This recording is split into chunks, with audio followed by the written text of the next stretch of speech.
Ce n'est pas pour eux seulement que je prie. Ce n'est pas pour eux seulement que je prie. Mais encore pour ceux qui croiront en moi par leur parole. Mais je prie aussi pour ceux qui vont croire en moi par leur parole. Verset 21. Oui. Afin que tout soit un. Afin que tout soit un. Comme toi. Comme toi. Père, tu es en moi. Oui. Et comme je suis en toi. Afin que eux aussi soient un en nous. Oui. Pour que le monde croie que tu m'as envoyé. Ok. Ici, pendant que Jésus ne fait que parler à son Père, ici, il n'est pas en train de déclarer. Alléluia. Ici, Jésus n'est pas en train de proclamer. Ici, il n'est pas en train de faire une prière de supplication.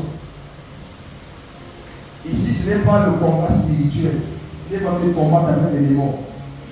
Alléluia. Amen. Il parle à son Père. Et pendant qu'il parle à son Père, il dit des choses en faveur de ses disciples.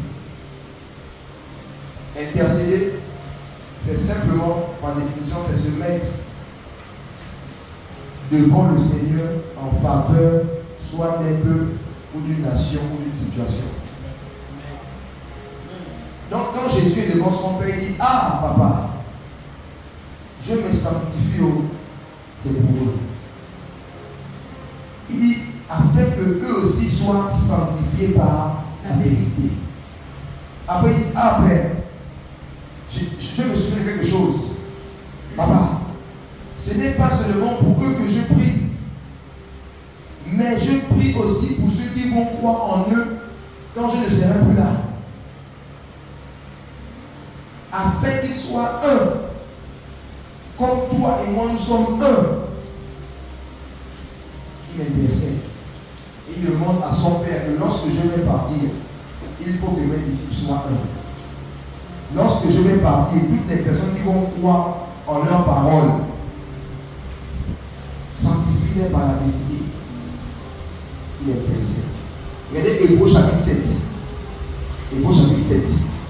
Versets 23 à 25. De plus, il y a eu des sacrificateurs. Il y a eu des sacrificateurs en grand nombre. En grand nombre. Parce que la mort les empêchait d'être permanents. Oui. Verset 24. Verset 24. Mais lui, parce qu'il demeure éternellement. Mais lui, parce qu'il demeure éternellement, possède un sacerdoce qui n'est pas transmissible. Très bien, verset 25. Verset 25. C'est aussi pour cela qu'il peut sauver parfaitement ceux qui s'approchent de Dieu par lui, étant toujours vivant pour intercéder en leur faveur. Alléluia. Il dit: c'est aussi pour cela qu'il peut sauver parfaitement ceux qui s'approchent de Dieu par lui, étant toujours vivant pour intercéder en leur. Donc si Jésus arrête d'intercéder, c'est chaos. Alléluia. Avant que le Christ ne vienne sur la terre, là-bas avec son Père, il intercéda pour nous. Avant qu'il devienne, il intercédait. La volonté du Père, c'était de détruire l'humanité. Parce qu'à chaque fois que le Seigneur envoyait des hommes pour essayer de rétablir, réconcilier l'homme à lui, tous échouaient. Déjà le premier Adam a échoué. On est d'accord? Bon, faux. Ceux qui sont ont échoué. Et à un moment donné, la Bible dit que les pensées de l'homme se tournaient chaque jour vers le mal. Au point où Dieu voulait détruire l'humanité. Mais il y avait une personne à côté du Père qui intercédait. Alléluia. C'est à cause de son intercession. L'intercession était fardeau dans le cœur. Tellement il intercédait. Il intercédait. Il intercédait. Il s'est dit: bon, il faut que j'aille. Et il allait voir son père en inbox. Il a dit: papa, mon Dieu. Alléluia. Permets-moi d'aller sur la terre pour sauver les hommes. Le père a regardé le fils. Et il était surpris de la décision du Fils. Parce que au ciel là-bas, personne n'avait levé la main. J'essaie de te faire voyager pour te faire vivre l'image. Dans Ésaïe 53, la Bible dit qu'il s'est élevé comme une faible plante. Père, j'irai.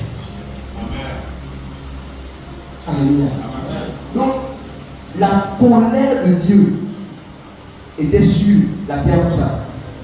Mais qu'est-ce qui empêchait à lui de frapper? L'intercession de Christ. Et regardez quelque chose, quand il arrive sur la terre, il passe son temps à prier. Et il intercède. Et avant de partir, Jean 17, avant de partir, la prière sacerdotale, il y a l'intercession à l'intérieur. Mais bizarrement, il est mort, il est ressuscité, il est assis à la droite de Dieu le Père. Normalement, la mission est terminée. Il doit se reposer. Mais même Jésus sait qu'il y a un système qui a été donné par son Père. Un système qui permet de provoquer non seulement le réveil, mais de stabiliser le réveil. Parce que Jésus, en venant, a amené un réveil. Et il est parti. Et là-bas, il fait une activité qui permet au réveil qu'il a amené il y a 2000 ans de continuer jusqu'à aujourd'hui. L'intercession. C'est pas l'intercession. On dit c'est pour cela qu'il peut sauver parfaitement ceux qui s'approchent de Dieu par lui, étant toujours vivant pour intercéder en même temps. Il est assis avec l'intercède. En notre faveur, c'est pourquoi il y a toujours le salut. Est-ce que je peux avancer? Romains 8, 34, il y a quelque chose. Romains 8, 34. Qui les condamnera? Qui les condamnera? Christ est mort. Mon frère, qui va te condamner? Christ est mort. Bien plus. Bien plus. Il est ressuscité. Non seulement il est mort, bien plus. Il est ressuscité. Ensuite, il est à la droite de Dieu. Oui. Et il intercède pour nous. Oh. Regardez-moi avec le monde de Jésus. Regardez ce qui se passe.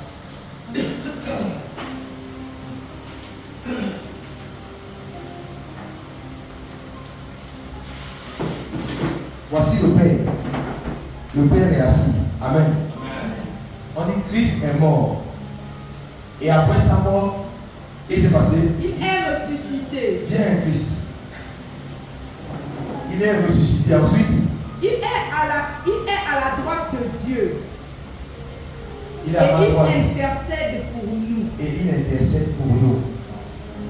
Alléluia. Donc au moment où je suis là, et je regarde la soeur qui fait des bêtises, et que je veux frapper avec ma main droite, j'attends ma main. Quand je veux frapper la soeur,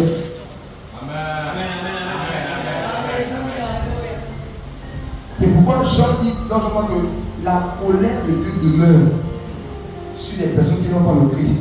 Mais qui retient la main de Dieu? Jésus. Parce qu'il est assis à la droite pour intercéder. Le problème, c'est que lorsque le Christ vient sur la terre, il vient donner naissance à une race qui doit normalement accomplir les mêmes choses que lui. Quand le Christ meurt, il revient après les 3 jours. Il vient donner à l'homme l'autorité qui avait été volée par Satan en Éden. Oui. Alléluia. Amen. C'est pourquoi même dans le principe de l'ancienne alliance, remarquez bien, il y avait plusieurs sacrificateurs. Mais on prenait toujours un parmi les sacrificateurs. Et c'est lui qui allait dans le lieu très saint. Amen. Et remarquez l'activité principale que le sacrificateur faisait là-bas. Il partait premièrement parler au Père pour les autres. Amen. Ce n'était pas d'abord pour lui. C'était d'abord pour les autres. Et pendant qu'il se souciait des autres, c'est de là que lui il trouvait son compte. C'est pendant que Zacharie est choisi parmi les gens de sa classe et qu'il est introduit dans le lieu très saint. Il part d'abord pour les autres. Il va sacrifier pour les autres. Et bizarrement, c'est quand il sort de là qu'il a une rencontre angélique. avec un ange qui annonce à Zacharie. Et il y a un prophète appelé Jean. Il va arriver dans ta maison. Et il va annoncer le chemin de celui qui arrive. Je suis en train de dire à quelqu'un que nous allons rentrer dans une saison d'intercession prophétique. Mais dans cette forme d'intercession prophétique, il ne s'agira pas d'abord d'intercéder pour toi, mais d'intercéder pour les autres. Et regardez, pendant que toi tu intercèdes pour les autres, il y a un homme qui intercède pour toi.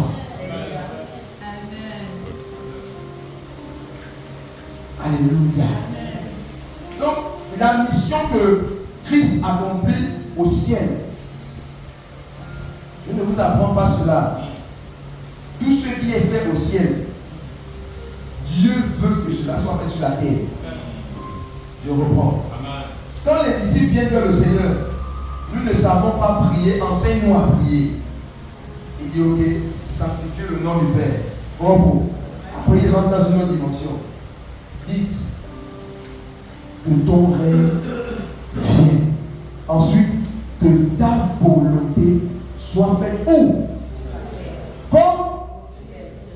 Cela signifie que lorsque les hommes veulent vivre des choses surnaturelles, on doit identifier ce qui se fait au ciel. Amen. Et on doit pratiquer cela sur la terre. Amen. Afin que le ciel sache qu'il y a un endroit dans un pays appelé Gabon, dans une zone appelée Péta, dans un territoire, dans un couloir appelé Péta 9, où il y a des hommes qui ont compris un système qui est pratiqué au ciel et qui ont décidé de faire la même chose. Et là, le Père commence à voir les regards.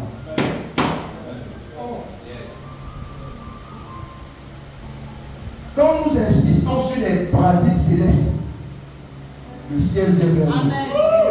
Right. Et quand tu me dis identifie, qu'est-ce que les gars font là-bas? Les 24 veillards se prosternent. Donc plus tu te prosternes, plus tu te prosternes. Là-bas les gars ils contemplent sa gloire. Plus tu contemples sa gloire, tu es transformé à la même image, de gloire en gloire. Si tu contemples sa sainteté, tu es transformé de saint en saint. Est-ce que tu peux la regarder ce soir? L'intercession. Le Christ l'a fait sur la terre pour montrer une image aux disciples. Et lorsqu'il va au ciel, il continue à faire la même chose. Et il met le même fardeau dans le cœur des personnes qui ont son esprit. Afin que sur la terre, de même que nous annonçons l'évangile comme lui aussi il a annoncé sur la terre. De même que nous imposons les mains aux malades comme lui aussi il imposait les mains. De même que nous nourrissons les foules comme lui aussi il nourrissait. De même qu'il intercédait, nous devons aussi intercéder. Alléluia. Merci Christ.